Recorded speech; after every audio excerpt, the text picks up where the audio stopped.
안녕하세요. 백두산 금융연구소의 백두산입니다. 12월 24일 금요일 아침 9시 24분입니다. 아침에 너무 피곤해가지고 좀 준비가 좀 덜 돼 있어요. 그래서 오늘 아침에는 강아지 얼굴로 좀 대신하겠습니다. 어제 밤 같은 경우는 이제 또 미국이 올라서 미국은 3거래일 연속으로 원웨이 상승장을 보여줬는데요. 어젯밤에도 그겁니다. 위험자산 온오프 개념이죠. 위험자산 온 했고 안전자산 오프 했죠. 어젯밤에도요. 그래서 보시다시피 이렇게 전 종목이 다 오르고 지수가 강하게 상승 마감을 했습니다. 그래서 이제 다들 중요한 저항 부근에 위치를 했죠.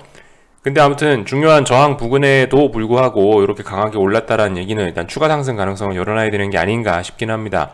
그래서 일단 어젯밤에 보다가 저는 이제 장 마감할 때쯤 돼서 일단 나스닥 숏 포지션 잡고 있던 걸 일단 놔줬고 다시 잡을 생각으로요. 그렇게 했습니다.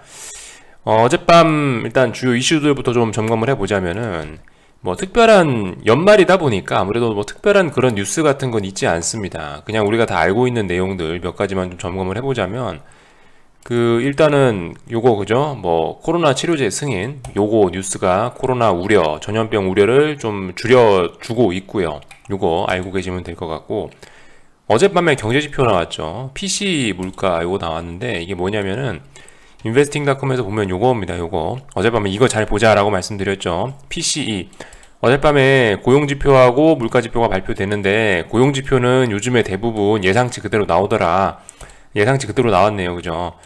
이거는 이제 별 영향을 미치지 못했는데 아무튼 PCE가 좀 세게 나왔습니다. PCE는 시장이 뭐 딱히 전망을 하고 있진 않았네요. 그래서 아무튼 지난번 값이 5.1이었는데 5.7 나왔습니다. 그래서 이게 굉장히 좀 높게 나왔다는 거죠.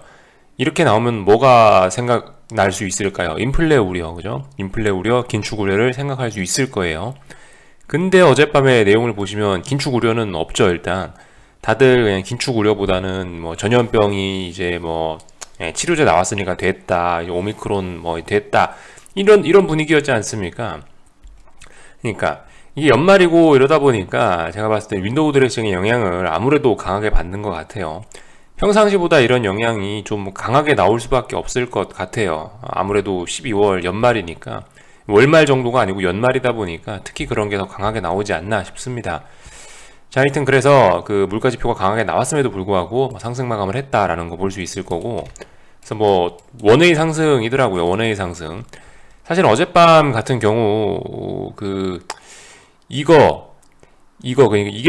이제 개장 시 첫 번째 봉이었죠. 30분 봉. 이게 그리고 두 번째 봉이었는데 두 번째 봉 완성하는 거까지 확인하고 뭐 팔든가 계속 들고 가든가 결정을 하려고 그랬는데 너무 피곤해서 사실 못 보고 잤어요. 두 번째 봉 완성도 못 보고 그냥 자가지고 아무튼 아침에 그냥 일어나가지고 그냥 강하게 올랐구나 그럼 그만해야지 하고 일단 놔줬습니다. 그래서 아무튼 뭐 추가 상승 가능성이 열렸다는 거죠. S&P가 중요한 저항인 4,700을 일단 돌파 한착한 모습 나왔으니까 뭐 일단 또 물론 뭐 오늘 밤에 또 못 오르고 여기서 비리비리 하면은 오늘 밤은 참 휴장이죠. 여러분들 미국 오늘 밤 휴장입니다. 그래서 하여튼 뭐 다음 주에 장이 열렸을 때 여기 어디서 또 못 올라가면 모르지만 일단은 뭐 추가 상승 가능성 열어놓고 보는 게 맞지 않을까 싶긴 한데요. 근데 아무튼 길고 짧은 건 돼봐야겠죠. 4,700을 돌파 한착했으니까 이제 뭐 무조건 넘어간다 뭐 그럴 수도 있지만 4,700을 넘은 거에 대한 피로감 이런 게 있을 수 있죠. 아무튼 여전히 좀 계속 집중을 해봐야 될 그런 자리가 아닌가 싶습니다. 나스닥 같은 경우는 이제 중요한 자리 16,400을 다시 앞두고 있어요.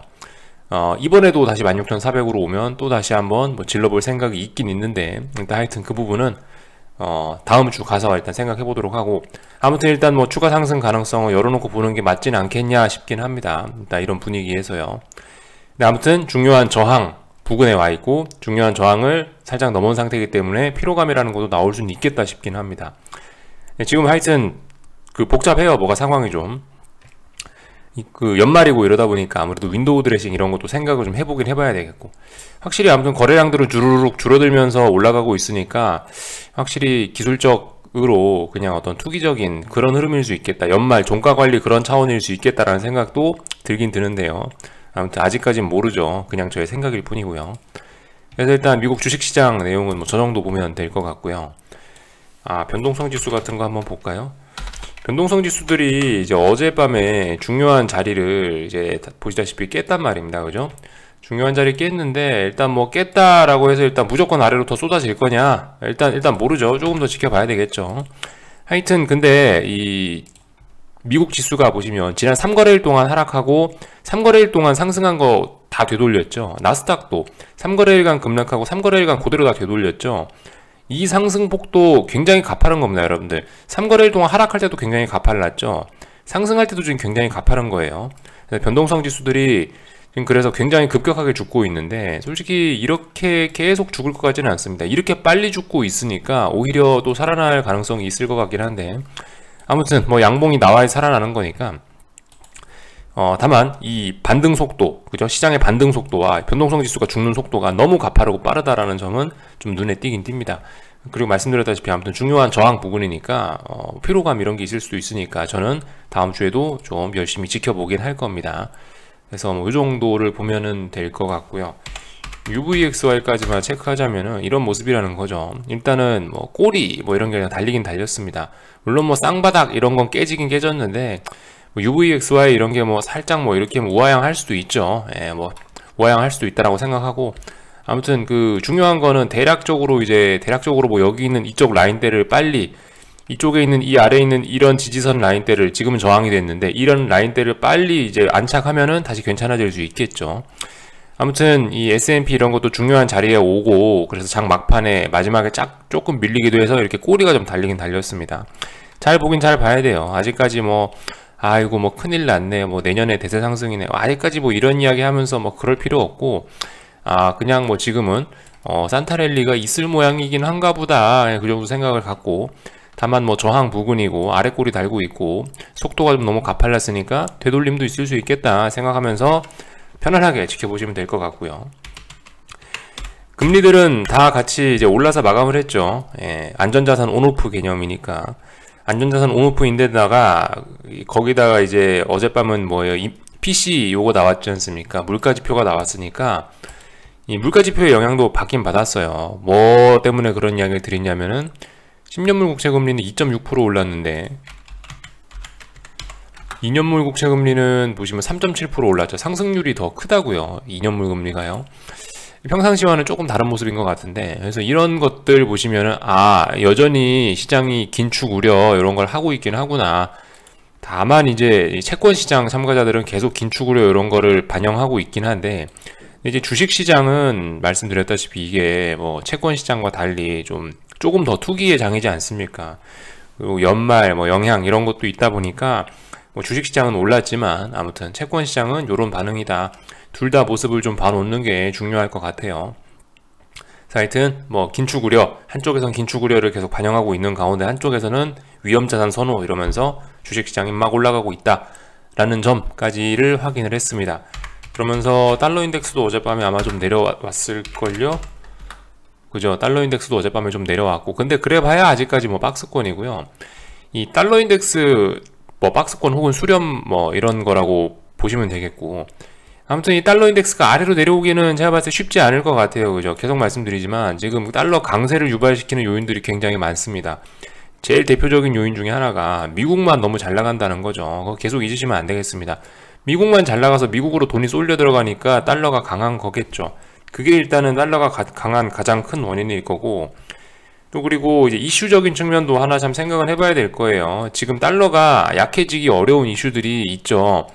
예를 들면은 우크라이나하고 러시아 국경에 군대가 모여 있다는 거, 그런 것들도 분명히 달러가 아래쪽으로 더 이상 빠지지 않게 버티게 하는 그런 요인이 될 수는 있을 것 같아요.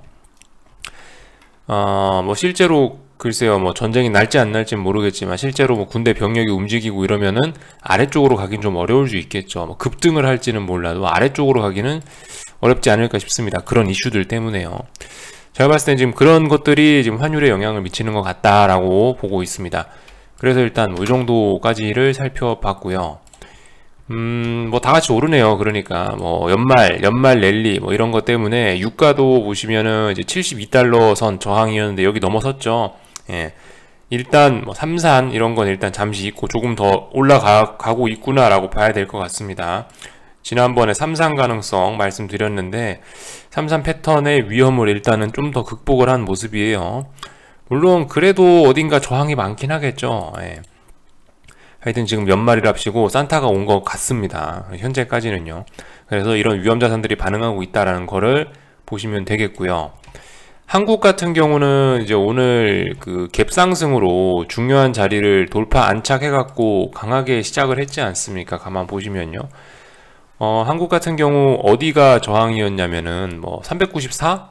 대략적으로 뭐 394? 요 정도 자리가 어떤 저항이 있었던 자리죠. 지금까지 가만 보시면요. 물론 이게 좁은 박스권이기 때문에 어디다가 마우스 포인트를 갖다 대나 다 저항인데 392도 중요한 자리였고 394 이런 자리도 중요한 자리였는데 아무튼 뭐 394 부근이 어떤 중요한 저항이었는데 요거를 갭 상승해서 넘어갔으니까 오늘 원웨이 상승 가능성도 있죠. 가능성도 있는데 근데 아무튼 이 올라가면은 또 다시 400 부근이란 말입니다. 그죠? 400은 지난 1년 동안 넘지 못했던 그런 자리니까 뭐 굳이 뭐 지금 와서 아이고 큰일 났네가 아니고 그냥 하시던 대로 하시면 될 것 같아요. 가만히 있거나 그 리플 보다 보니까 적립식으로 숏을 투자하신다는 분들도 계시는데 전 솔직히 그게 좀 좋은 방법은 아닌 것 같다는 생각은 드는데 근데 지금까지 코스피 움직임을 보면 적립식 숏 투자가 맞았었죠. 사실 지금까지 흐름을 보면 지난 6개월 동안 흐름을 보면요. 그러니까 뭐 흐름이 맞았으니까 딱히 할 말은 없는데 아무튼 다시 뭐 그런 기회가 또 오는 걸지 모르겠습니다. 다시 400 부근이지 않습니까? 제가 나스닥 16,400에 오면 그냥 숏을 사듯이 코스피도 400 안 넘었잖아요. 400 넘어가면 뭔 얘기를 하자고요. 아직 400 안 넘어갔으니까 또 그리고 코스피는 누가 뭐라고 해도 일단 하락 추세니까 사면 됩니다. 뭐 물량 추가하실 분들은 물량 추가하시고 평상시대로 지금까지 이랬던 적이 한두 번이 아니야. 지금까지 뭐 아이고 장대항목 나와서 이제 대세상승 가나보다 싶으면 뒤통수 맞고 그랬던 역사가 계속 있죠. 그리고 더군다나 지금 이제 저는 좀 찜찜한 게 더군다나 지금 변동성 죽이면서 차분하게 올라오다 갑자기 오늘 변동성이 커지고 있단 말입니다. 그죠? 오늘 콜옵션들이 시세가 나오고 풋옵션들이 오래간만에 몸통으로 죽고 있고 그죠? 몸통이 길어지면서 죽고 있고 이런 모습들이 나오고 있어가지고 아 또 중요한 저항 부근에서 또 저러고 있구나 라는 생각이 일단 듭니다. 뭐 떨고 멀고 어쩌게 할 게 아니고 그냥 기계적으로 대응하세요. 기계적으로 400 부근이니까 내가 할 거 해야겠다 그렇게 생각하시면 될 것 같고요.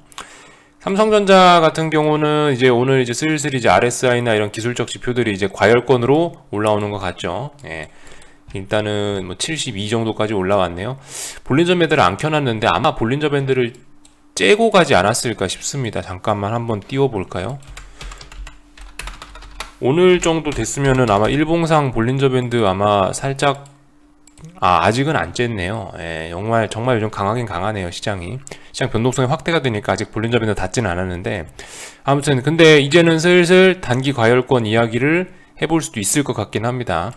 그리고 여기 어딘가에 꺾이면은 어쨌든 여러분들 이거 뭐 다시 상승 추세로 전환될 것 같은데 그거는 여러분들 생각인 거고 아직까지 이거 하락 추세 중이다. 만약에 뭐 여기서 지가 뭐 좀 더 올라간다 해도 어쨌든 뭐 고점이 낮아지기만 하면 하락 추세니까 일단 기본적으로 삼성전자는 하락 추세라는 거 생각하시고 대응하시는 게 맞을 것 같아요. 단기적으로 지금 상승 추세죠. 단기적으로 상승 추세인데 결과적으로 큰 추세가 아직 뭐 꺾였냐 이런 거 생각해 볼 필요가 있겠고 아무튼 이게 그리고 한국 증시에 상장된 종목이다 보니까 미국에 상장된 게 아니잖아요. 이게 삼성전자가 미국 회사가 아니잖아요. 한국 회사다 보니까 그런 점들 신흥국에 속해 있다는 점이 그죠? 이게 안 좋은 점일 수 있는 거죠. 미국 긴축 안 되는데 신흥국에서 신흥국으로 돈이 들어오기는 좀 어려울 것 같고 그렇다면은 삼성전자는 또 다시 어떤 무슨 기회가 되지 않을까 싶습니다. 그죠? 이런 자리가. 그래서 이 정도까지 이야기를 했고 뭐 코스닥 시장은 뭐 계속 박스권이니까 할 말 없고 이평선들이 이제 많이 모였네요. 진짜 촘촘하게 모였습니다. 이평선들. 그래서 뭐 이 정도까지 봤고요. 하여튼 오늘 코스피가 오래간만에 좀 변동성이 나오고 있으니까 뭐 그리고 400 부근이니까 여러분들은 스스로 하실 일들 하시면 될 것 같고 그냥 막연한 우려 이런 건 하지 마세요. 그냥 드라이하게 그냥 건조하게 지켜보시면 되겠습니다. 원달러 환율 같은 경우는 뭐 보시다시피 85원이 어떤 중요한 또 자리였죠. 85원 뭐 그쪽 부근에서 좀 일단 조정받고 있는 모습인 것 같습니다. 삼각 수렴형 나오고 있죠. 이 정도까지만 지켜볼게요. 그래서 궁금한 건 리플 남겨주시고요. 오늘 저녁에 뵙도록 하겠습니다. 여기서 마칠게요.